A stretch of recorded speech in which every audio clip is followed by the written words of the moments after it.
Hey, everybody. Welcome back to the NerdNest podcast. I am Bill, and we've got the whole crew back today for the show, including Kyle and Russ and Rich and Carrie.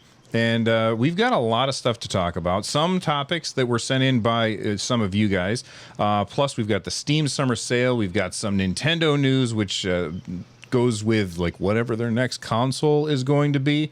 Some rumors right there. And we're going to talk about whether or not people should be sending back or giving up on the ROG Ally. So if that sounds good, make sure that you click that like button if you're watching this over on YouTube. And we're going to get started by talking about what videos we've got coming out or that we've recently released. Rich, what do you got going on, man? I think you sent out a video today.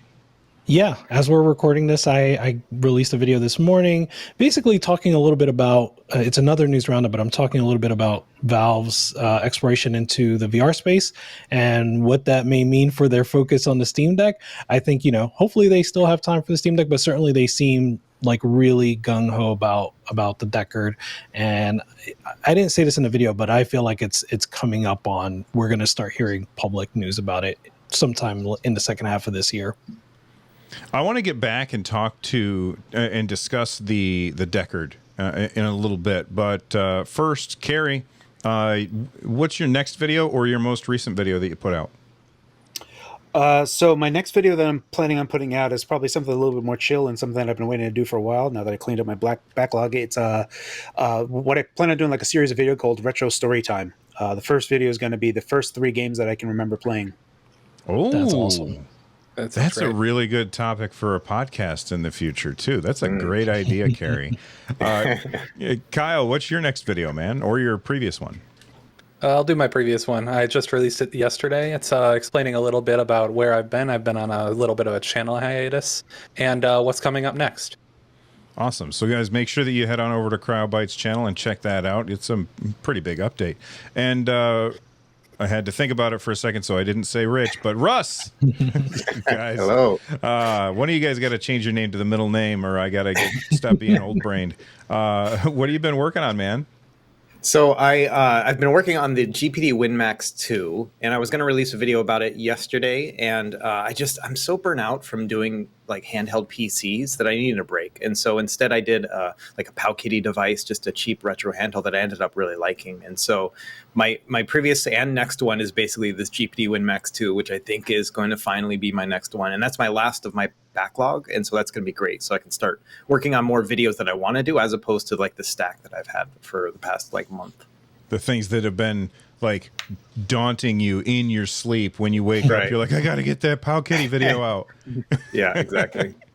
Awesome. So if you guys don't know where you can find these guys' stuff, head on, check the link in the description down below or in the show notes if you're listening to the podcast version of it, and follow it on over to their stuff and make sure that you subscribe. Yesterday, I posted this question to like the audience, asking what are some of the things that you want us to talk about on the podcast. Really quick. Most weeks we do this live. This is not live because tomorrow is the 4th. So we're recording this on the 3rd, and I think I'll probably drop this on Wednesday, so it'll come out after the 4th is over. But I asked what do people want us to talk about, and already some of the panel here have gone through and found some really good topics to discuss from this, and we had a bunch of people send in ideas for what we could talk about on the show. One of you put a message in here that said, which games have you put the most time into? Who picked that one out? I picked that one out. And awesome.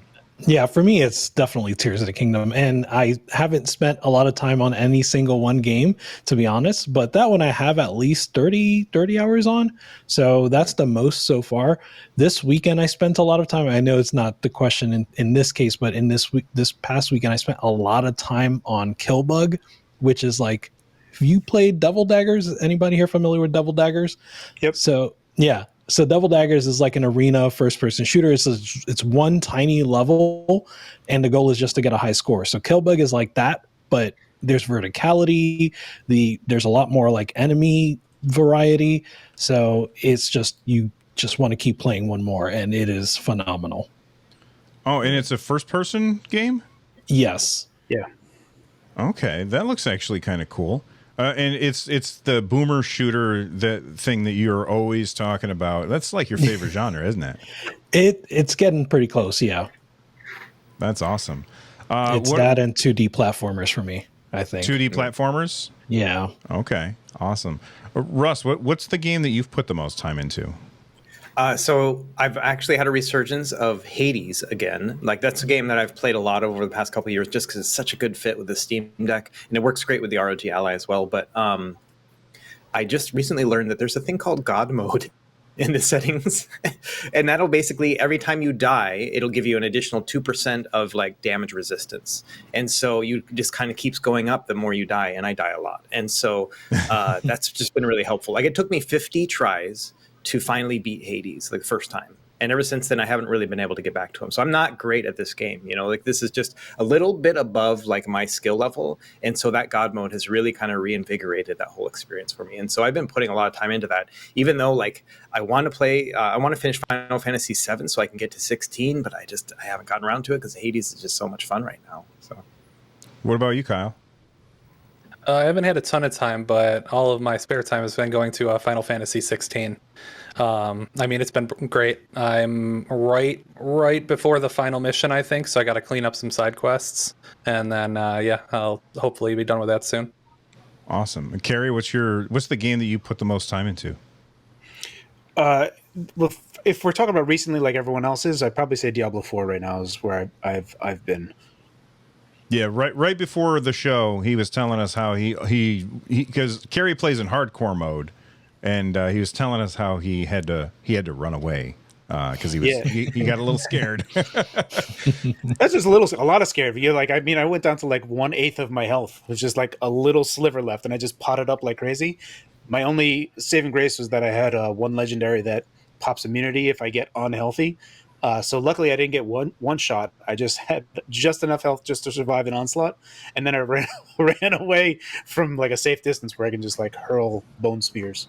Nice. But yeah, it's a lot of fun. I do recommend hardcore. It's a different type of stress that you get from that game.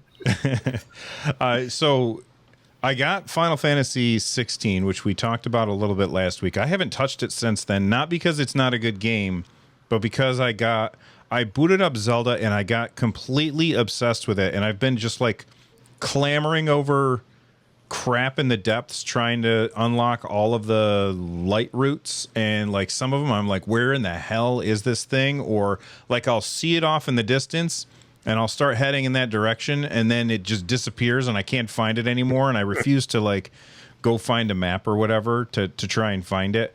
And then like that, I've been obsessed with that, and I just really want to wrap that game up so that I can get back to Diablo 4. My daughter's boyfriend, he sent me a text the other day that he finished it, and he was like, you need to catch up, because we were playing together, but then I stopped playing because I got hooked on Zelda again.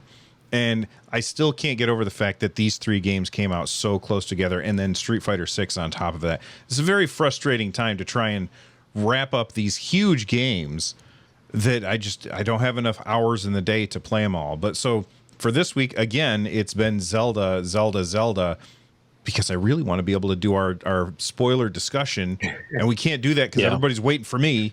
Because I don't. Am I the only one? I'm right there. No, I'm right there. I'm right there with you. I think I think you're slightly ahead of me. Okay. Yeah. What were you saying, Russ? I'm halfway through, so I've got a couple of the big stuff still to do. But yeah, I'm comfortable enough to be able to talk through some of those things. So. All right, cool. Somebody posted a question in our topics thing. They said it was Evolved32 posted this. They said, "What are some games that you regret never playing?" And I think that's a really good topic, but I personally, I'm hoping that you guys will say something to rescue me, because I'm having trouble thinking of it, because I feel like I would only regret it if I knew what I was missing out on. But if I didn't play it, then I don't know what I'm missing out on. And I'm not sure if I'm right or wrong about that. So does anybody have a game that comes to mind instantaneously when you're like, man, I wish I'd have played that game? I see Russ is shaking his head. Yes. Yeah, Diablo 1. No. Final Fantasy VI and Chrono Trigger, both, because I never had a Super Nintendo, and I don't have the attention span now to play them. Like the way that like if I just played them in the 90s, it would have been fine. You know what I mean? But nowadays, I'm like, it's just too much of a slog. And so those are two games I have picked up and tried to play, and I just regret I didn't play them at the right time, at least for my like attention span and where I was in life. And so those are the two that immediately come to mind. I'm glad that you mentioned those, because that's like Chrono Trigger. Everybody always says how amazing it is. Same with Final Fantasy VI. And I have the ROMs and I load them up and I play the first 15 minutes of it. And I'm like, that's really cool. I don't know if this says something about me as a gamer, where I think that if I had played these in the day, I would have stuck with them because I didn't have so many options. But because I have like 1.5 billion games on my Retroid Pocket Flip, like nothing really holds my attention for long enough. I almost think that maybe like, Carrie's got that thing with the retro achievements that he talks about. I think it was Carrie that talked about retro achievements. Maybe that would help me. So maybe I need to just focus on retro achievements. Do you guys know if there's retro achievements for either of those games? There's got to be. Those are hugely popular. Yeah, there's got to be. Yep, There is for both. Just sign up in RetroArch and you'll have it all set. No, I have signed up. I just haven't done it yet. What'd you say, Carrie? Friend me on it. I try to get as many friends on retro achievements as I possibly can. Okay, I'm going to have to learn how to friend him on retro achievements. That's awesome. All right. Carrie, anything that you regret not playing? Yeah, so when Russ said that, I was thinking in my head, much like you were, it's almost like, how do you know what you don't want to play, and if you did, you would have played it. But I was thinking when he mentioned that didn't have that type of stuff. There is a fondness that I have for CRPGs and old CRPGs, old PC CRPGs, where there is an element of it's necessary to take notes through that. And at the time, those are the types of games where you didn't really have a wealth of games to play either, and they consumed a lot of time. But part of that whole discovery and learning how to play it was a part of the attraction of playing that game. And there is an element of where the internet is today, where there's so much information and everything is abundant, where it becomes it loses part of the fun of the game is discovering what is available in the game. And if you just get shown stuff, that eureka moment that you get, it gets lost. So there's a part of me that wants to go back and play some of those old CRPGs, old Ultima games. And I just really want to just sink myself into them, but I find myself, I just read about them. And that's probably one regret that I have, that I never, especially if I can go back then and play it in the moment. But there's just a wealth of CRPGs on PC games that I would love to revisit. What are people who are watching this? What are your favorite CRPGs? Carrie's going to break out his graph paper and a pencil and play one of them, and maybe report back in a few episodes or something. That sounds really. I always start those games and I never finish them. Kyle, do you have any recommendations for good CRPGs for Carrie? Or are they before your time because you're so young? Wow. Okay. My favorite game of all time is Baldur's Gate. So okay. I was definitely playing them at the time, and I would recommend that. Enhanced Edition plays great on the Steam Deck. I put a couple 100 hours into it. Wow. Have you played that one, Carrie? I have played Baldur's Gate 2. When it came out, I actually still have the discs somewhere around here. So I did play Baldur's Gate 2. And I loved playing through that. But that was also there was a weird time in my life where I thought Dungeons & Dragons was uber nerdy, and that was a tier of nerd that I just wouldn't allow myself to get onto. So yeah, there was that tier when I was I would go to the local comic book shop, and there'd be people playing Magic the Gathering, and they'd also be playing Dungeons & Dragons, and I would be low-key making fun of them, even though I am that tier of nerd. But I'm just I'm not that nerdy. You're in the comic book shop. You're right. Yeah. It's a foregone conclusion. But yeah, there's I don't know, the different types of, so Baldur's Gate, it has that that isometric look, but there's that portion of me that likes that first person kind of you're stepping through a grid like system. There's that, and then the Ultimate series, which is just a straight top down. There's just different flavors of that, and like Dungeons of Daggorath is like one thing that I wish that I had a chance to play. But yeah, it's something like that. That's probably the regrets in a regret sphere that I have, knowing that I haven't played them, but I would love to just really sink time into them. Kyle, you got any regrets for us? I would say Chrono Trigger, actually. I also have not played it. And I pick it up and I get past the opening sequence and I never get past that. I've gone to that fair 400 times. What about you, Rich?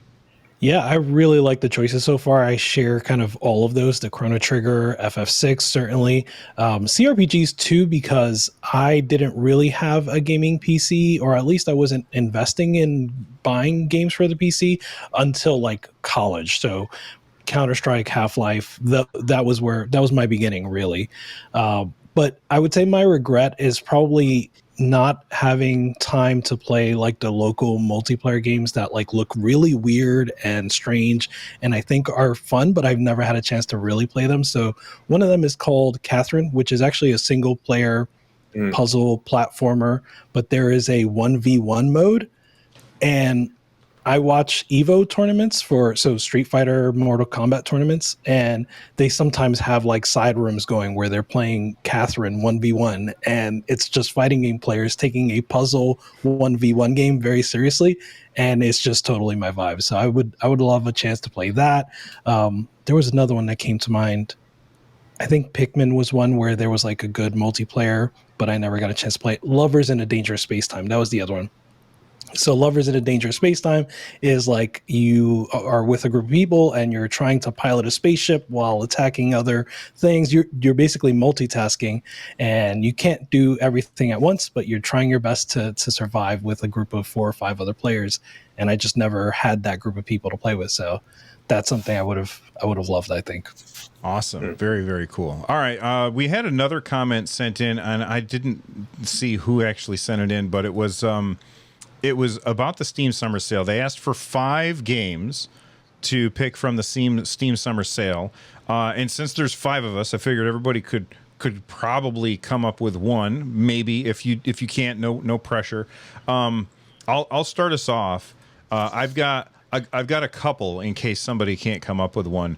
But one that I think that is, I don't understand why this is got mixed reviews. It's a really cool concept. It plays like a Souls-like game. It plays like a Souls-like game, but it is procedurally generated roguelike at the same time, and it's called Necropolis. And it's got a really cool, I'm trying to type it in right now, Necropolis, so I can bring it up on screen. It's got a really cool art style where the characters are like, they are featureless. Their faces are featureless, so you can't really see them. But they have like just eyes, almost like a Jawa from Star Wars, and it's an incredibly fun game. Honestly, I think it's the first time that I had played a Souls-like game where it plays like where you've got like the light attack on the left bumper and the heavy attack on the right bumper. You know what I mean? Like that style of play. And you got to make sure that you dodge out of stuff. And it has multiplayer as well. And it's currently on sale for $7.49. It's 75% off. It's a really, really fun game. But for some reason, it has mixed reviews. And I don't understand why, because I really, really like this game. Have any of you guys ever played Necropolis? Nope. Nope. I haven't played that, no. All right. Who does anybody here have a recommendation for one game from the Steam Summer Sale?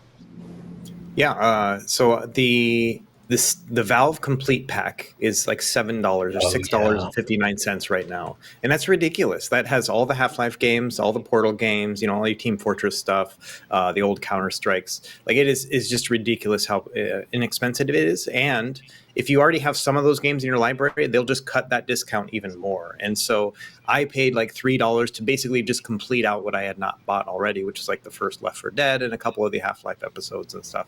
And so, yeah, this one is just a no-brainer for me. If you're just like now getting into gaming, or PC gaming in particular, and you've never like played the Orange Box, for example, this has got all that stuff. And so I would absolutely recommend this one. Awesome. Rich, Kyle, Carrie, either of you guys? I can go. Go ahead. Spyro Reignited is great. I played through it a few times, and it plays well on deck. It's platinum rated on ProtonDB. I just checked it, and it's been great both times. I played them when they first came out on PS1, and these are very faithful reincarnations of it. So, yeah, definitely That's recommend. awesome. It's currently 75% off. It's only $10, and that's actually 3 games, right? Yep. Yeah, that's actually 3 games. Awesome. Rich, you got one? Yeah, I'm working on a video for kind of hidden gems for Steam Summer Sales. Let's see if I could finish that out. But yeah, I'm working on that. So one of the games on my list, I already did a boomer shooter, so I'm going to do a 2D platformer, Pizza Tower. So Pizza Tower came out earlier this year. It's not a huge discount. I think it's like 20-30%, but it's worth it at full price. So this game is like, you have unlimited time to make it to the end of the level, and then once you make it to the end, you're on a timer to make it back to the beginning. And if you do all of this, you keep up a combo, you get all the toppings for your pizza, all of this stuff, then you get the chance to go through a portal that'll send you back to the end of the level again to do a final lap. And you're doing all of this kind of to get a perfect ranking, because there's like B rank, A rank, S rank, and then a P rank if you get everything. So like you're just spending all your time perfecting each level, and I love it. Yeah, and that is currently overwhelmingly positive. It's 25% off, and it is $15 on the sale right now. Normally it's $20, so that seems like a really good deal. It's been on my wish list for a while, and I still haven't picked it up because it does look really fun. Is it multiplayer? No, it's single player. No, single player, yeah. Okay, I saw like a split screen thing on the screen just for a second, so I wasn't sure what I was looking at there. Awesome. Yeah. I don't remember who hasn't gone. Carrie? Yeah, I haven't gone yet. So I'm gonna go from a different angle from this. It's only because I have way too many games on Steam. So if we're looking at this from a Steam sale, I look at it through the lens of what games I don't own. And there's a website called gg.deals that is a fantastic website to go take a look at, because you can sort things in a lot of different ways. You can actually log in via your Steam account, and it could automatically hide games you already own. And then you can also take a look at games that are at their historical lows. And that means that that's the lowest price that it's ever been at. So if you wanted to make sure that you are maximizing, like, what if you're going to a Steam sale and you say, okay, well, what is the best price that this has ever been? They narrow that focus down. So if there's one game that I would say to take a look at, it's People Playground. It's 90% off. It's $1 right now.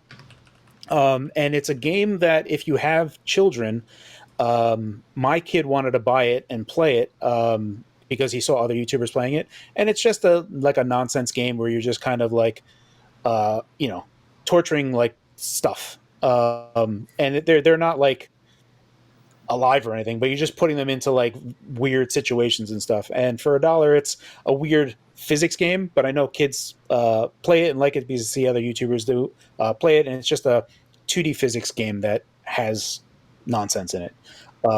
It is a bit gory, but it's like cartoonish stick figures. It's whatever to me. But that's what I'd probably recommend. Take a look at gg.deals. You can sign in through your Steam account, hide games that you already have. You can do by percentage, so only show you things that are 70% off, 80% off, and then kind of narrow your focus down there, just to like really minimize how much you're spending. I'm trying to not spread out too much, because it can feel like when you're looking at Steam sales, it's easy to just like, oh, I'll get that, oh, I'll get that, oh, I'll get that, and then you have 10,000 games like me, and you got a problem on your hand. Yeah, I personally I haven't bought anything during this Steam sale, just because, like I complained about it at the beginning of the show, Diablo 4, Zelda, Final Fantasy, Street Fighter, like I don't have time for it. And then we've got other games that are coming out in July that I'm interested in. Games like, well, actually, before we talk about July, what about that friggin' the Steam Deck being on sale for 20% off for the 600, like for the high end one, and what was it, 10% off for the low end one? That's right. What a ridiculous deal. Do you guys think we will ever get it? Like, I know back 3 months ago, I said, it'll never be cheaper than this. Do you guys think they'll like more than 20% off? That's crazy. That's so cheap. What do you think, Russ? I don't know, like it's so low right now. I was tempted to buy a second one, and I was like, wait, why am I doing this? Like, I was like, my Steam Deck is just fine, but it was just such a good deal. I was like, man, I got to get it, and I stopped myself, thankfully. But I had a funny comment in my Discord where someone was like, oh man, I wish I had waited and not bought it back last year. And I'm like, you're saving like $50 and you got a year's worth of gameplay. He was kidding, but at the time I was like, oh my gosh, but yeah, I think it's one of those where there's just fewer and fewer reasons why you shouldn't get one. It's like getting to the point where it's the price of like an AYN Odin, which is crazy. I don't know what the AYN Odin is. It's like a high-end Android device. Yeah. Oh, high-end. Okay. So they can only play like a quarter of what the Steam Deck can. Is it expensive? Like, how much is it?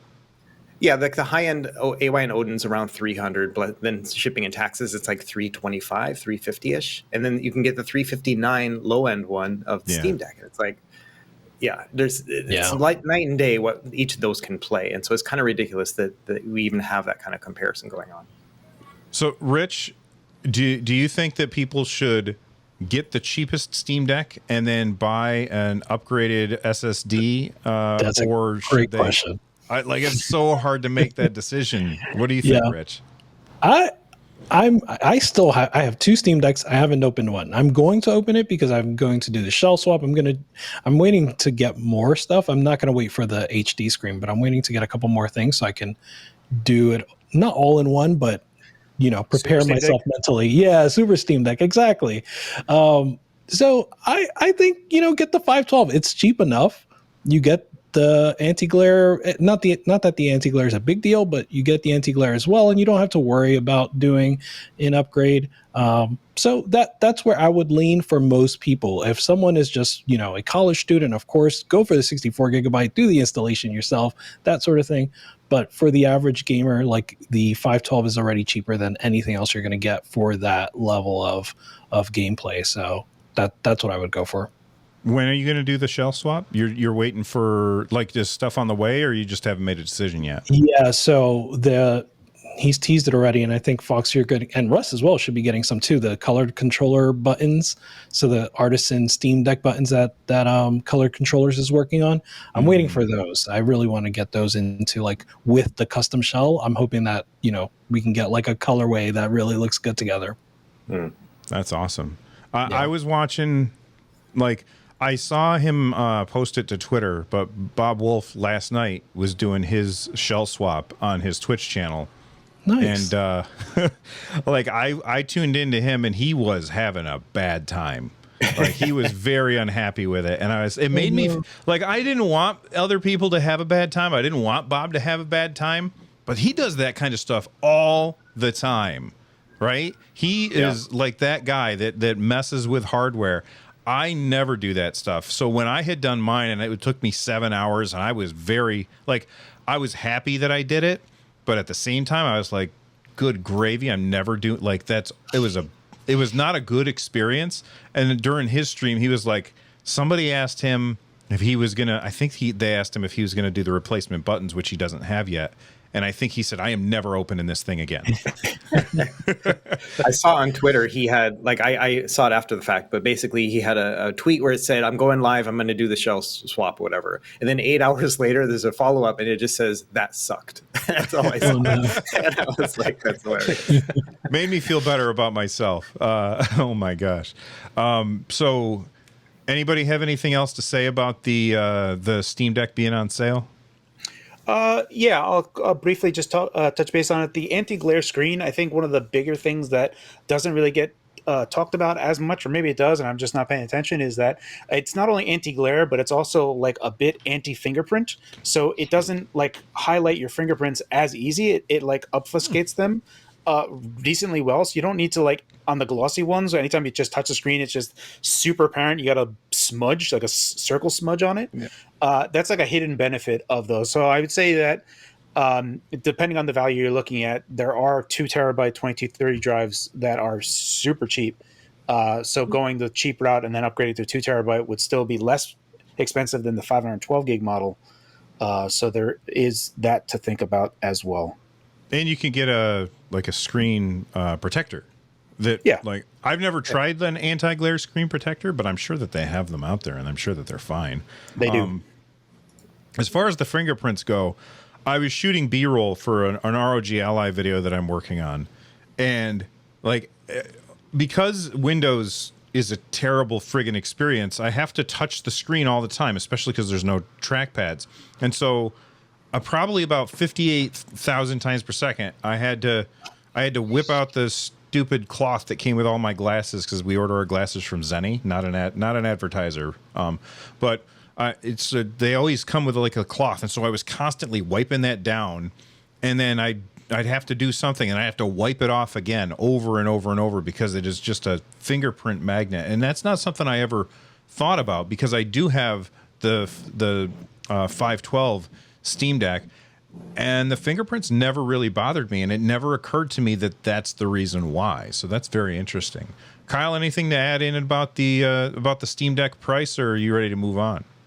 I can add one thing. It's actually another hidden benefit of the 512 is side by side. The 512 tends to be a little less sharp on the edges of the pixels because there's a diffusion layer a little bit. And you can actually lower anti-aliasing one level on the 512, and it's free performance basically, and you won't notice it because they're already rounded from the screen itself. I didn't know that. Passive anti-aliasing. Yep. That's awesome. Everybody's, all the gamer monitors and gamer TVs and stuff, they're all gonna come with like etched glass now. It'll say automatic anti-aliasing, save performance on your PC. That's awesome. All right, let's move on to the games that are coming out in July. This comes to us from Games Radar. That's the wrong button. There we go. We've got a bunch of games coming out, and I wanted to point out a couple of games that I think that people should be excited for, especially one of them that I think like nobody has played, and that is Guilt. Guilt is this really cool, non-gory horror game that was a Stadia exclusive when Stadia was a thing. I think it was one of the launch games. I can't remember off the top of my head. I played it all the way through. You play as this little girl who's looking for her sister, and there's a lot of things happening in the game that like take into like that are about like bullying and stuff. But then there's like these really creepy monsters in the game that will, if they capture you, then obviously you're killed. But it doesn't like show the gore or anything. But it's also a really pretty game, and it's really fun too, and I really liked this game, but it was trapped on Stadia, and then when Stadia went away, nobody nobody can play it anymore. So that's a huge shame. So that's one game that I wanted to recommend, and for you guys who are here, and if you don't have access to it, I just dropped it in the chat window. So you guys could see it too. Any games on this list jumping out to you as games that you're excited for? Right? Anybody? Oh yeah. I think. Yeah. Yep. Go ahead, Carrie. So there's Exoprimal, which I'm looking forward to. It's going to be on Game Pass. I'm going to try that out. I'm looking forward to looking at that. And then Ratchet and Clank is obviously the bigger one there that I'm looking forward to. And the only indie game on there that I would like to recommend again is Viewfinder, and those are my 3. Viewfinder? What's Viewfinder? I think we talked about that last week, didn't we? Yep. Yeah. It's you get as you're going through, they kind of like show you how to play the game, but later on you get a Polaroid camera type of thing, and you can take a picture of something, develop it, and then you can hold up the picture in front of you, and then press a button, and then what you were looking at transposes the environment around you in real time. So if you needed to like there's batteries, right? So there's batteries that you put on this platform that needs to be energized. So you can take a picture of it from far away, and then take the picture and like tilt it upside down, and then push it there, and then the battery will fall out, and then you can pick up the battery and put it on the platform. So it's like a bit of a puzzle game, but it's super cool, very chill. It's a different take on Superliminal, that kind of thing, where you're kind of like changing perspectives and having that perspective matter. It's almost like, taking a look at like the moon, and you're like, oh, I'm squishing it with my fingers, that type of thing. The kids in the hall. Yeah. Rich, what about you? You got any that jump out at you? Yeah. So Carrie definitely mentioned the two that I'm interested in, but I also want to call out Double Dragon Gaiden. I don't follow games very much before release, so I don't know if this is going to be good, but it looks really good. So it's another beat 'em up, and it kind of looks like, they gave it the Streets of Rage 4 treatment, so they kind of modernized Double Dragon. Does anyone know who is the developer for this one? It looks like Way Forward, but I don't know. No. Yeah, I'm So, not sure. yeah. I just saw it today too. It looks great. Yeah, What'd you it say? looks really good. I said I just saw it today too, and yeah, it looks great. I'm interested in that one. Its developer is Secret Base, and then its publisher is Modus Games. Oh my man, I love the art style. I think I remember seeing this, but I had forgotten about it completely. The art style of this is awesome. I ended up playing Double Dragon 4. I think, I can't remember, a few years back, I was really disappointed in that game. It was not fun, even a little, and it was a terrible PC port. And I don't remember if it's made by the same people, but this looks... Yeah, I like how you're saying that it's very much like Streets of Rage 4. And this, the Double Dragon 4 is from Arc System Works, so it's a completely different publisher and developer. So that's good to know. So I would not recommend Double Dragon 4, but I'm looking forward to Double Dragon Gaiden? Gaiden, yep. Awesome. Kyle, you got anything for us? Yeah, I mean, obviously Ratchet and Clank and Viewfinder are both things that I'm looking forward to too. But I'll also shout out Legend of Heroes Trails into Reverie. I've been playing the series for a little while now. I'm only on like the second or third game, but it's been great. It's a great JRPG, and it's like strategy, like if you ever played Disgaea or Final Fantasy Tactics, same kind of thing. And they're great. Yeah, definitely recommend. What's can I ask? That's is it Nihon Falcom? Is that the name of the developer? Yeah. What's a good place to start for that developer in general? Because they have so many games, and I'm like, I really want to try them, but I don't know where to start. Yeah, there are two main series. There's the Ys series, which is like YS, and then there's the Trails series. I've only played like 2 Ys games, but I prefer Trails. Okay. So I would start at Trails in the Sky first chapter, so FC, and that's like the best place to start. It's an old PSP game, but it has a really good port. Awesome. Very cool. I don't remember who hasn't gone. Russ, do you have anything? Yeah, just Ratchet and Clank. Really, that's the one I'm most interested in. It's interesting though, because I beat that on PS5, and I really wish there was like cross save functionality. You know what I mean? That I could resume the game and then do like after game stuff in that one. But yeah, it is what it is. I still love the game, and I'll probably still play through it again. Awesome. All right, so those are the games that are coming in July. Unless did I miss somebody? No, there's something that I wanted to mention, but I can't think of it. Oh, no, real quick anecdote. Double Dragon. I was playing through the original Double Dragon on Xbox XBLA when they ported it to Xbox 360. There was a kind of a workaround in Xbox 360 time when there was 2 types of different licensing. There was a license for the host machine, and there was a license for the account holder.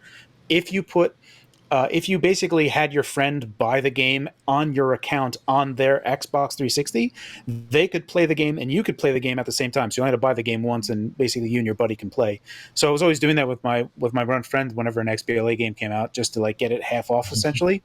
And we were playing. There's one achievement in Double Dragon XBLA version was you have to get to like level 3 and jump over the bridge, and once you get there, you get the achievement. We went all the way up to there, and I was like, okay, just like, dash across, and he double tapped, and then he headbutted me into the water. And I was like, oh, we went the entire way without dying.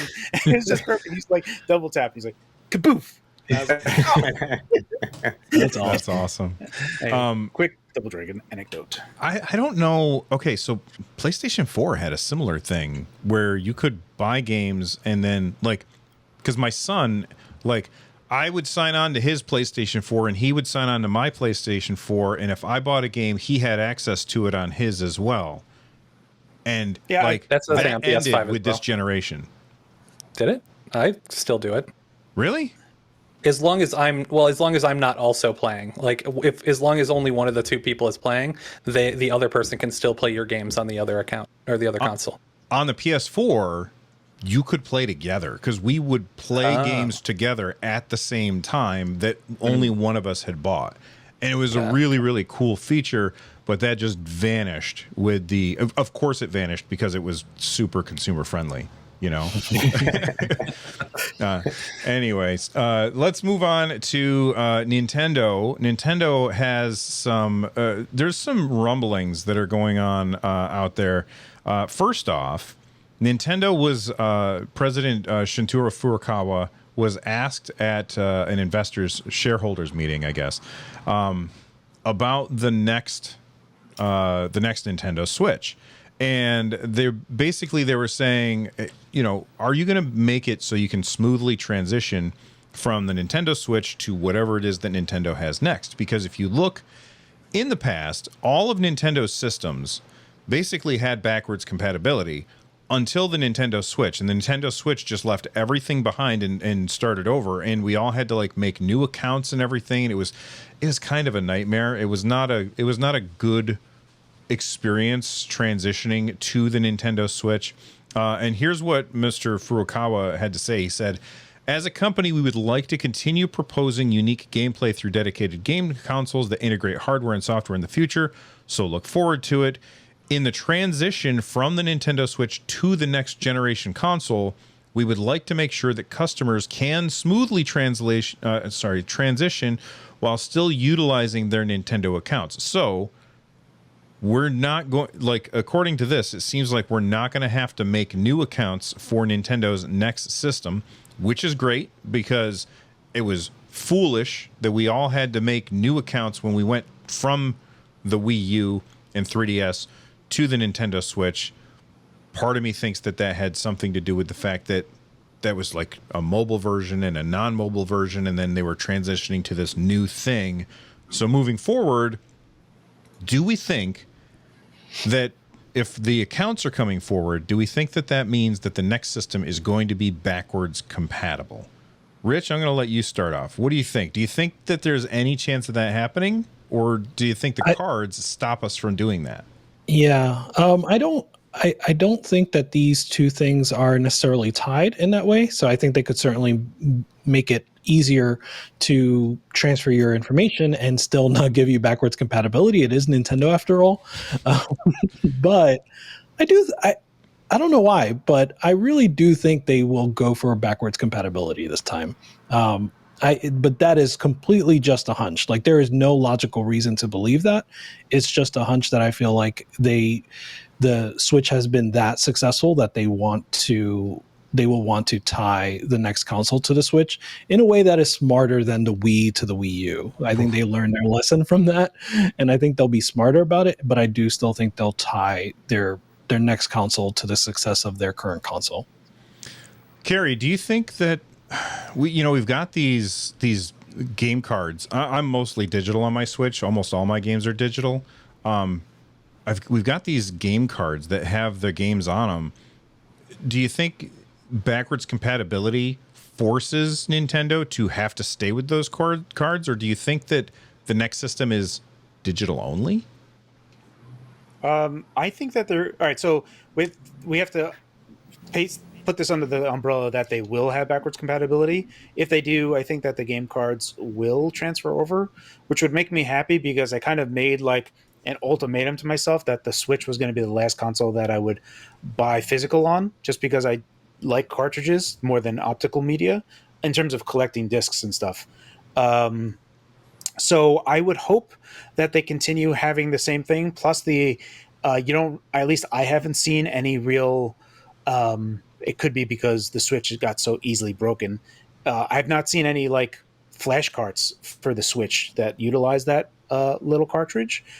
So considering that hasn't been properly or widely broken as of yet, I would probably say that they continue going forward with that. I would hope so. All right. Russ, do you have a big collection of Nintendo Switch cartridges, or are you mostly digital? I'm mostly physical. Like, so I actually rebuy, like, even the ones that I have bought digitally over the years, like this is like with Carrie, it's like, yeah, like I want to have a physical collection, and that's the one that makes sense to me as opposed to CDs and stuff. And so, yeah, I've bought, like, I just last week or the other day bought Celeste in cartridge format because they had a physical release of it, and that's a game I've bought 5 times, you know. But I love the idea of just having a collection, you know, physical collection and whatnot. I do hope that they have some sort of, I don't know, like there's many ways they could do it. Maybe like if they had backwards compatibility, but only with digital content, and then maybe a cart slot where they put the cart inside to recognize, yes, you do own it, and you can now download the digital version. That's probably very consumer friendly and too much for Nintendo, but something like that would work for me as well, you know.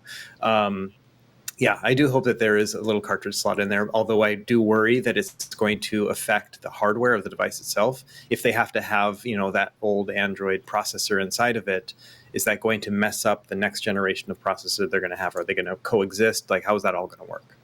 That's a really good question. If you have the cartridge slot in there, do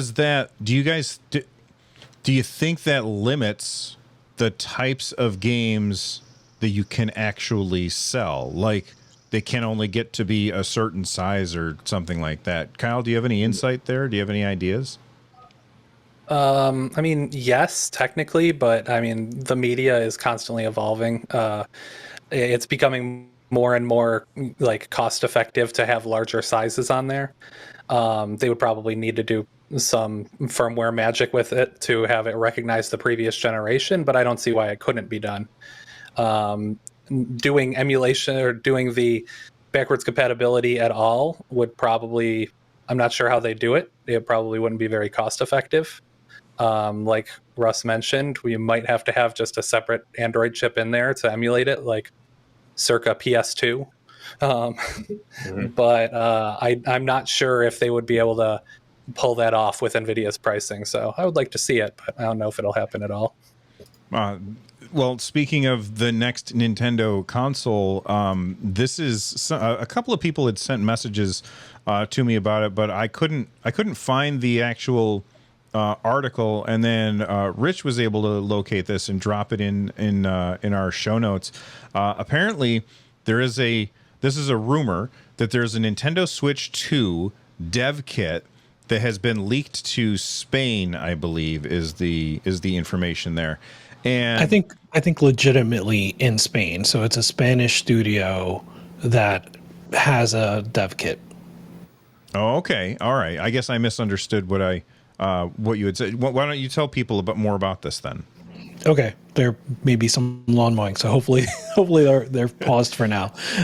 Yeah, so my understanding is that there is a dev kit in Spain. It appears to be a Spanish studio that plus the person who leaked the information has led people to speculate that the studio in question is Mercury Steam, who worked on Metroid Dread 4 and may be working closely. I don't know if they're the studio for Metroid Prime 4. Does anyone know? Yeah, that's Retro Studios. Okay. Yeah. They did Metroid Dread and as well as Samus Returns on the 3DS. Right. Yes. So they've worked closely with Nintendo. They may be working closely with Nintendo on a new title. I don't. There's not enough information here to really take away that it is Mercury Steam. It's just a studio from Spain. And then one more thing that they point out. I don't see it in the article that I linked, but I do remember something about like them being close to the vest about the controller. So there's a little bit of like a tease that the controller may once again be special, which again, I don't know how much credence I give that to. The only thing I'm really giving credence to here is that there is a dev kit and it's in Spain.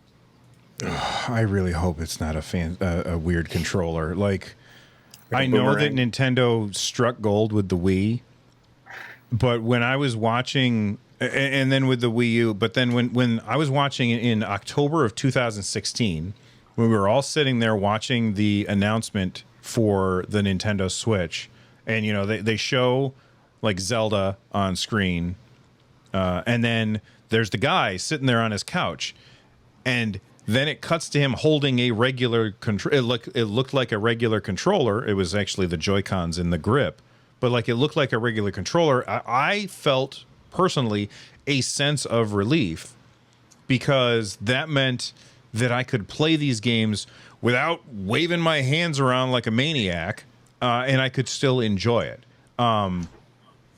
I really like gyro for aiming, but I don't like waggle unless it's like WarioWare. WarioWare, I'm all for the waggle.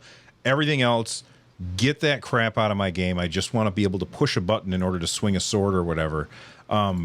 Kyle, do you think that we're going to have waggle or some other ridiculousness from Nintendo this time? Oh, I hope not. I don't know about waggle. They seem to be walking away with that. I mean, even with like Skyward Sword remake and everything. I would say that they're probably going to do something wacky, because that's what Nintendo does every generation with their controllers, all the way back to the N64. Something has to be weird every time. So I don't know if it'll be waggle. I would guess that it'll probably do something with motion tracking, though. Yeah, I'm not sure. Russ, how do you feel about the idea of waggle in the next Nintendo, or it's a weird gimmick? It doesn't have to be waggle. So, unless it's Wii Sports, like that's it. That's it for me. Like bowling is beautiful. Everything else I've never really appreciated. And so, I think that nowadays with how modern games are, and I'm assuming that with this new one, they will probably still try to appeal to a more mass audience, as opposed to saying we only play like Mario games. They're going to have, maybe PS4 era like graphics or whatever. And so because of that, they're going to need to have a traditional control scheme option. And so I think that, even if they do kind of go the route of making something weird, they'll still have an out for the rest of us. Carrie, do you think that they'll have an out for the rest of us, or do you think that that will only be for the retro games, and anything that's new will be tied to their new core gimmick, whatever that may be? Yeah, it's hard to really say anything with, like, the only thing that you could really kind of bet money on with Nintendo is their traditional playbook. Like, they come out with the new hardware model, and then specifically like the 3DS, right? You had the 3DS, and then you had 3DS XL, and then you had the 2DS, but then you had the new 3DS, and then the 3DS Mini, the new 3DS XL. So you had like a bigger and smaller version. We had that with the Switch Lite and the Swole Lid, right? So you have those that exist for the Switch, and there's a part of me that I think everyone just kind of really wants Nintendo just to make a beefier version that still takes the same Joy-Cons, still takes the same game carts, accepts all their eShop stuff. They just want a Super Switch, and I don't know if Nintendo has it in them to just accommodate just for a beefier version, because that is something that they're like find distasteful for over a decade now. So for me, I think like the only thing that we'd possibly see is a traditional Switch, but the extended version, and I don't know how they do it, but something like I could see is the X Reels or the XR glasses, where you can extend your Switch through that, and then having your Joy-Cons be able to navigate in that virtual space with the glasses on, and having something that is coming into your space a little bit more. So that's the only thing that I could see Nintendo doing that kind of already exists, but taking a Nintendo twist on it. Something that would be less expensive, but offer that experience, right? Or even if it's just like looking at your Switch and like looking around, like at the X Reels do, that they'll create a virtual screen around your Switch. Mm-hmm. I could see Nintendo doing something like that. And that I think would be kind of fine, but then how much more is that accessory to buy? Is it included? That's the type of thing that I don't know. And the only other thing I can see with like a Joy-Con is maybe borrowing something like the DualSense did, which is the haptic triggers, or at the very least having analog L2 and R2 instead of digital L2 and R2 on the Switch. That would be a worthwhile upgrade as a Super Switch type of thing, as long as the old Joy-Cons can still slot in, but you can get the Super Joy-Cons. Yeah, it's so hard to pin. It's so hard. Like, I wouldn't bet any money on whatever Nintendo's going to do. Yeah. Just kind of wait back and just let the wave take you. I feel like if we really want Nintendo to just ship a box that goes underneath a TV with a traditional controller, then what we have to do is ask Nintendo, give us the weirdest craziest thing that you can, and they'll be like, screw you guys, here's a box that goes under your TV, because they really do not want to. I feel like they're a lot like Apple, where like I think Steve Jobs has a famous quote for saying, to never ask the customer what they want, just show it to them, and like figure out what they should want and show it to them, and then they'll want that or something like that. And I feel like that's something that Nintendo does too. They're like, we don't care what you guys think. We're going to make something that we think is really cool and weird, and then we'll sell it to you, and we'll make our games around that weirdness, and we'll make our third-party publishers conform to this weirdness. And I feel like the least weird thing that Nintendo's done in years was the Nintendo Switch, because its whole gimmick was, well, you can also take your games with you. And like, so I feel like the pendulum has to swing the other direction now. Carrie? That'd be terrible. It's a terrible idea for them to do that. Because I mean, you have to. I mean, at this point, the Switch has been such a success, and the thought of a digital library being the ecosystem, people being so invested in an ecosystem, is paramount in this generation. And I think you look at PS5 and Switch being the people that have the strongest amount of people that are invested in these ecosystems, that if Nintendo came along and said all those games you bought are only on old Switch, that would be devastating to them. That would be the most foolish thing they could possibly do, and yet I think they'd do it. No idea what they're going to do or not. I love Nintendo, but I find them to be such a frustrating company sometimes. Speaking of being frustrating, there's been some issues with the ROG Ally, and a lot of my most recent video was basically talking about the fact that ASUS finally said something about all the issues that people have been having. Like, I believe it was Carrie and Rich. You guys were the ones that found the regression in or did you just you're speaking of the right thing. It was just there were a few different threads going on at the same time. So the first person that I saw was Sean Hollister from The Verge, and then Cleo from Overkill.wtf and I were testing alongside that, and I sort of found in retrospect that Sean had already published this, and then immediately after that, ThePhawx published his video. So like we had these three different threads going on, and we probably weren't the only ones, because there was a thread on Reddit as well. So yeah, and I think what ended up getting kind of misconstrued, and I do think I was part of this, was that it got talked about as though BIOS 319 was specifically the cause of the regression, where I had BIOS 317, but I didn't have the older BIOSes. The only thing I could tell was going based on other people's previous performance benchmarks. I wasn't reaching those, and I wasn't reaching those on BIOS 319. So that's where kind of Fox's video kind of came in really helpful and broke down what it looked like before and what it looks like now. And you can see that in good detail in his video. Yeah. So Fox, can you talk about that real quick?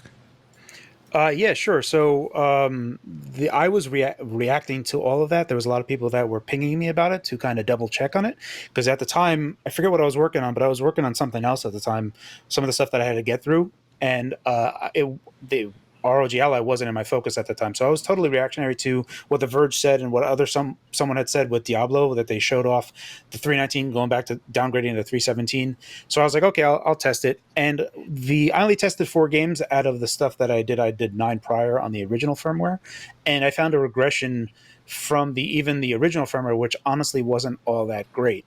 The ASUS says that they didn't find anything on the 319, but I think Bill, you actually did the same test as them and found that you got like 6 FPS lower than they did, which is like 20%. Yeah, that's the thing. It didn't occur to me to think of it as a percent when I did my video, and I asked I asked the audience. I said, "Do you guys?" Because here's the actual. That's the wrong button. Here's the actual quote. When fully updated, including the latest BIOS 319 and the latest graphic drivers, we're seeing same performance on par with 317. And then they said you should see around 39.95 frames per second in Cyberpunk 2077 on 1080p with medium specs and AMD's FSR set to auto in turbo mode with the system unplugged. If you repeat these benchmarks and get drastically different results with a fully up-to-date system, please reach out to support. So I did the test because it's a built-in benchmarking utility. I don't have to know anything. I just push a button and then wait until the little thing spits out at the end and tells me what was my frames per second. And I think I got like 33 point something, 33 point something, and 33 point something. So it's very, very consistent with what I ended up getting, which is about 6 frames per second lower than what they were projecting and about 3 frames per second lower than what Sean Hollister got. And I said, well, you know, does that count as significant? And a lot of people piped in and they're like, Bill, think in percentages. That's like a 20%, 15, I think they said it was 15% difference. Like you're 15% lower than they are. And my system was doing it exactly the same way that they did it. I did it one where my system was flat so that I could get it top down. And then I did the other 2 trials where I was holding it in my hands, or one where I was holding it in my hands and another one where I had propped it up against something. Because some people were like, well, you did it laying down flat and that's going to block the fans. And so that's going to slow everything down. Maybe that's the case, but I got the same results. It was very, very consistent. And, you know, that problem, like, I'm not a frame rate snob. I don't really care about that so much. But when they say, this is what you can expect, and then I don't get what they say I can expect, I'm like, wow, that's not cool. And I had a lot of people, and that's not the only problem that they're dealing with. We'll talk about the other ones in a second. I was like, that's not cool. Is there something wrong with my device? Should I be sending it back? And that's a question. Like, Russ, would you send it back if you were hitting 15% frames lower on Cyberpunk 2077? So I wouldn't. I would just kind of trust that they're going to work it out because it's so early days, you know. Mm-hmm. But I did send mine back. If we want to move on to that next part, which is I had, you know, I got a review unit and I basically had baked a few SD cards. And so I tried out several different ones. They would work for a couple of days, and then all of a sudden they just wouldn't read anything.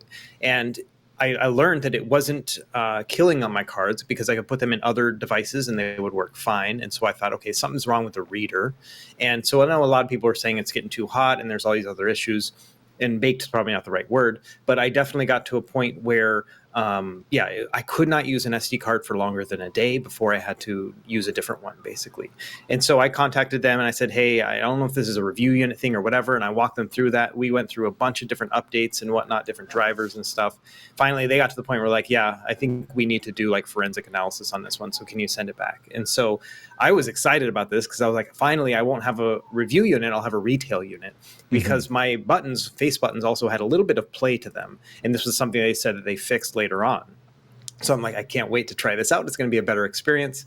And so we did the whole thing and they sent me one. I sent that one back and whatnot. And I got it. And I have used the SD card slot. I haven't had any issues so far, but my buttons are actually worse than the ones that I had before. I think they gave me a like returned review unit. Like it doesn't feel like it's like a brand new device. And so I think I just got like a worse one. Like maybe it was, you know, one of those other guys who did a review and they like really hashed on it a bunch, but yeah, like it's not that fun to play Hades on because I don't like button mashing because the buttons have too much play. And so I got a downgrade, which kind of sucks. But so I did have SD card issues. And so I might have been one of the first. I didn't talk about it publicly until I started seeing that people were having other issues with it because I wanted to give ASUS the time to see whether or not it was just a review unit thing or if it was actually happening in retail units. But yeah, there's definitely something up with the SD cards right now too. I think it's a good time to mention because a lot of viewers don't necessarily know that, right? Like whenever you get a review unit, especially the earlier you get it, It may not even be a review unit. They may be calling it a prototype. So like Right. they sometimes have known issues, and then they sometimes have unknown issues as well. But the known issues they'll tell you about, and you're aware of them, and you're aware that they're working on them. So you expect them to fix it. And then similarly, they may have issues that they're not aware of, but they may still be just media unit issues or review unit issues that get ironed out by the time release comes around. And I think that there's a bit of that here where like maybe they should have let it bake a little bit more in terms of just that, right? Like I think these are issues that will work themselves out, and you see that cycle work a lot better with other handhelds because of that, right? Like where they've had a chance to sort of be in the reviewers' hands for a couple of weeks, and reviewers have different issues that they come up with, and they report that, and now the manufacturer is aware, and they actually have some time to fix it, where now they're doing it all while it's already in people's hands.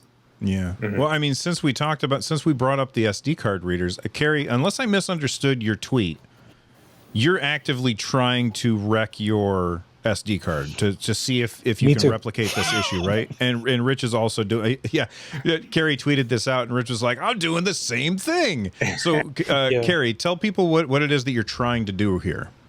So, all right. So first, I have to come from the angle that I've had my device for 2 months now, almost 2 months, a month and a half. I don't remember. A while. I've had it for a while, and I've had a 512 gig micro SD card, and this is the one that I put on here. And I just have like pre-done ROMs and like a bunch of like CMU stuff. I already have some stuff installed on it, just so I could like jump into something really quick and get stuff recorded. And I've had that in there for 2 months, and I've had no issue with using it the entire time. So then I was like, okay, well maybe if people are saying that it gets so hot that it's baking in there, all of my ASUS ROG Ally, I tweak the hell out of it so that I'm like only directing power to GPU only. I limit my CPU, so I'm already doing things where I'd be limiting stuff anyway. So I was like, let me go back to stock and just put on turbo mode. Don't do anything, just don't touch it. I'm just gonna put on turbo mode, run a game, and I left it going for like 30 hours. Still running just fine for me. So now the next step that I have, and I'm not using that 512 gig because I don't want to destroy my 512 gig. Right. So I have a 64 gig G Skill that I know is great, and I can sacrifice it. So I have that in there. So now I'm going to start doing some like different. I don't want to just do write tests all the time, just to like, if I can just make a card fail, that's not really indicative of the ASUS ROG Ally causing the issue. It's me just wearing out NAND cells. Right. There's a somewhere here that I have to like navigate. So I'm trying to automate an area where I can load up ROMs in games and stuff, and anything that's like command line. So I can just like run something, kill it, run another game in another emulator, kill it after amount of time, and just keep on just kind of like slowly like just reading from it periodically, like every 30 minutes, and see what happens, and just try to keep a log of it and see if I can get a failure at any point. But as of this moment, running it for 30 hours while at 30 watt plugged in, and I've measured that, I've had no issue just yet. So trying to track this down, looking at the community saying that there's different versions of the ASUS ROG Ally and what a component is underneath it, that's the underlying fault, is what the community is trying to do work and trying to do their detective work to try to sleuth their way to find what is the failing component. So it's a bit difficult to try to replicate what the issue is outside of just killing the NAND on the micro SD card itself, which isn't. You have to make sure that the test is well done. So that's the difficult part right now. Yeah, and the thing is like Russ ran into this issue. Yeah, and he didn't kill his, like he didn't overwrite on his stuff. It just stopped being readable in the ROG Ally, and then Russ, you put it into other devices and were able to reformat it, right? Yeah, so I have a 1 terabyte SD card that I've been using forever, and it's basically just like an external Steam library card. And so when I get a new device, I'll put that one in the device if it has an SD card slot, and then I'll load my games from that. And it's just easier than having to install it onto the internal, even though I do that as well sometimes. And yeah, I've got a card, and several of them. I've tested it with like 512, 128, and each of them will not read correctly on the ROG Ally, but it'll work fine on like the AOK Zoe or whatever else. And so to me, it's a reader issue, not a card issue. And so my issue has not been like aligning to what other people have been posting on Reddit and stuff. And so that's why in particular, I didn't really talk about it a lot, because I thought it was more a reader issue and not necessarily a card issue. Yeah, and then we have this weird tweet from Jeff Gertzman. He said, having trouble getting my SD card out of the ROG Ally so I can pack the whole thing up back and return it. Decided to just run a game on it for a while since the extreme heat near the SD card slot eventually pushes the card out on its own. What? Is that Never even happened to me. like that doesn't seem real to me, right? But I had people say that in my comment thread that they were running into this same issue as well. Does that make any sense to They were anybody running here? specifically into it popping out? Because Jeff is the only person I've seen report that. That's wild. I almost think that it's people who are just like, he said that, and so I'm going to say that it happened to me. Right. Yeah, So that's bizarre. Absolutely. Go ahead, Rich. I was going to say, it feels like Fox or Carrie, you alluded to investigators, right? Like the internet investigators, and I think they fall into two camps. One group of them are legit investigators that are really trying to find the root cause and are doing kind of due diligence. And then it feels like there's another group out there that are just like, this sucks, don't buy it. Like it's, it's definitely a hardware issue, so it's not going to get fixed. And it just feels like it's too soon to say that. It's too soon to call it hardware issues, too soon to say it's not going to get fixed. If nothing else, you can still RMA. So there are still a lot of options that we as consumers have. And really that ASUS have as a manufacturer in terms of being able to extend the RMA, extend kind of the warranty dates, things like that. So yeah, I just don't want it to become too sort of reactionary. I do think that we should be trying to troubleshoot it and trying to get to reproducible steps, but I just don't want it to become sort of an overreaction to what's happening, I think. Yeah, I think the only reason that people are reacting the way that they are, well, some people are reacting this way because they don't like ASUS, and so they just want to kind of be like dogpile on. Like there's absolutely a subset of people out there who that is their goal, is to just like dogpile on this company that they don't like. And whatever, you're never going to convince those people of anything anyway. And there's going to be people who do it the same to other companies. You can't get away from these people. That segment aside, I think the main reason why people are coming up with their own theories is because ASUS is being so quiet about it. Like they are not communicating very well. And anytime that you have a lack of transparency, you're going to get lots and lots of speculation where people are speculating that the reason why it's happening is because the SD card reader is close to the vent and that's getting too hot. Okay, maybe that's true, but the only reason people are making that speculation is because ASUS isn't really communicating with us about it. Anybody have thoughts there that they want to add in?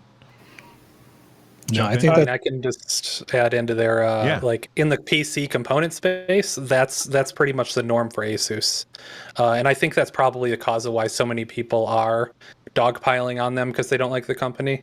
They have a reputation for being very quiet until they're not, and not necessarily doing the best support. I would like to see more early and often communication from them on this because it's just they're going to end up with like such bad optics if it ends up being something simple that they could have unleashed on day one. Right, and it certainly doesn't help that they had that. I didn't really follow it, but they had like some motherboard issue right near the launch. They've had 3 in the past 2 years. Yeah, but they had one that happened right near the launch of the ROG Ally, and so that is fresh in everybody's mind, and that's everybody starts looking at that and saying, well, this and that, like those two things, like I can draw a line between them, and maybe you can, but maybe you can't. Are any of you that have, Carrie, did you buy yours, or is yours a review unit? I still have my review unit. I have to actually email them because it's kind of vague if I have to return it as of just this moment. Because they actually have me going through a bunch of performance tests. They're like having me navigate through a bunch of different things that they want me to kind of like reevaluate all my benchmarks again. And I'm doing it, but I'm not getting any better results. And they're now having me look at CPU stuff only. And it's not any particular better. I mean, very quickly, you can get better performance on the ASUS ROG Ally if you manually control the CPU and GPU clocks. You can get exceedingly better stuff on the hardware today. It's just that by default, how it's configured is very CPU bound. It wants to push power to CPU, which is not anything we've needed in a handheld ever. Like a PC gaming handheld, even back to 2017 on the GPD Win 2 that had Intel Core M3, its CPUs were way overpowered compared to its GPU. We've never had a problem with CPU. So you can kind of make it better for yourself today with tools today. So that's one thing. The overall thing is like trying to determine what's going on here and try to help them across the finish line here. The other part that we kind of need to address here that's kind of like super important is that ASUS came out with this. AMD sold them a new line of chips called the Z1 and Z1E, and there is no official drivers available yet. All of June, there is no official drivers. We're into July now. They still do not have. You can't go to AMD.com, go to drivers, and install those drivers onto any 7840U or Z1E or Z1. I don't even know if the Z1 exists. I haven't even seen it. But yeah, so there's just a legitimate problem. Like I'm still waiting for just official drivers from AMD to come out before I start like re-looking at everything because we're still looking at preview stuff. So there's just a lot here, and it's not ideal because ASUS taking a lot of the heat when I don't think it's entirely their fault. SD card issues aside, because that's a whole other that's going to be on their end. But yeah, so there's a lot to unpack here and trying to determine what's going on, trying to investigate. But I only have one unit. I do have to eventually return it. I'm still trying to figure that out. Rich, are you considering sending yours back? Are you going to hold on to it and hope that they can fix this stuff in software? I was hoping that like the SD card test, like trying to get the device as hot as possible and maybe it'll break some SD cards. I was hoping that like that could get me to a return state so that, you know, that could help them out in terms of the analytics. If it's that easily like reproducible, right? Like if it's that easily reproducible, then that's something that I would think would really help them out. But so far I haven't had any issues with my SD card. I haven't had any issues with anything except I just don't think, kind of what Carrie was alluding to, right? Like I don't think performance, at least out of the box, I haven't tuned any of it. So performance out of the box, I don't think is impressive. So if I look at my benchmarks that I compared for the ROG Ally to the Steam Deck, ROG Ally 720p, Steam Deck at 800p. 3 out of the 4 games I tested, I think, Shadow of the Tomb Raider, Batman Arkham Asylum, Forza Horizon 5, and Cyberpunk 2077. If I look at those, I think 3 of those games are basically neck and neck in terms of performance. And I think it was Shadow of the Tomb Raider where the Ally does come out ahead at 15 watts at those resolutions. So you really have to kind of go up to 25 watts to get the better performance. Kyle, do you think that if we had SteamOS installed on this, that we would be having a very different conversation? I asked the Linux guy. I don't know about the SD card issue. That I don't think, like, I feel like that's hardware or firmware, so I don't think SteamOS would help there. But as for the actual drivers, I think that would probably be in a better spot if the open source community had their hands on it rather than just waiting for AMD to drop it someday. That's fair. Russ, any final thoughts? You know, I think that this is kind of an indication of how well the ROG Ally is doing. You're always going to have outlier issues, you know, and the more popular a device is, the more times people are going to find things like SD cards like popping out of the device and whatnot. That happens with everything, but, you know, PC gamers are very vocal. And so this is one of those things that I kind of take with a grain of salt. It's like reading Amazon reviews, you know, everyone goes to the 1-star and 5-star reviews and they forget about like all the 3 stars or whatever. And so I think we're still very early when it comes to this stuff. And I honestly, I think it's a good thing. The more people who apply to a problem and are invested in it because they bought it and stuff like that, it just means that overall we're going to force the company to make a better product. Yeah, and I want to see a better product. I don't like to see piling on this thing because I really do like the ROG Ally. I think it's a really good device. Is it better than the Steam Deck? That's on a case-by-case basis for different people's use cases. I like this device. I just really hate the software end of it. Real quick, I got on the screen because Rich sent this over. It's I'm guessing, is this a frame from your latest video? Oh, you're muted. You're muted. There I go. Yeah, so I shared this back when we were talking about, I would have called it out, but we moved on pretty quickly. But when we were talking about the test that ASUS recommended, the Cyberpunk benchmark, because I did the same test. So I have kind of our results there. So ASUS said it comes out to 39 for them on BIOS 319. The Verge gives it, around 36 to 37 frames per second. I had 35 to 36. You had 33 to 34. So it is kind of all over the place, which is not atypical, but the variance you would normally see kind of on both sides, and all this variance is on the bad side. So that kind of sucks. I saw a lot of people saying that's because you have extra stuff running in Windows. That's not the case in my case. I had nothing running in the background. All I did was I shut the system completely off, turned it on. I uninstalled Microsoft Teams, and like that is the only difference between my unit and like the stock when it came, was that I uninstalled Microsoft Teams and updated to the latest software. And I got like 33. Carrie, did you run a Cyberpunk benchmark?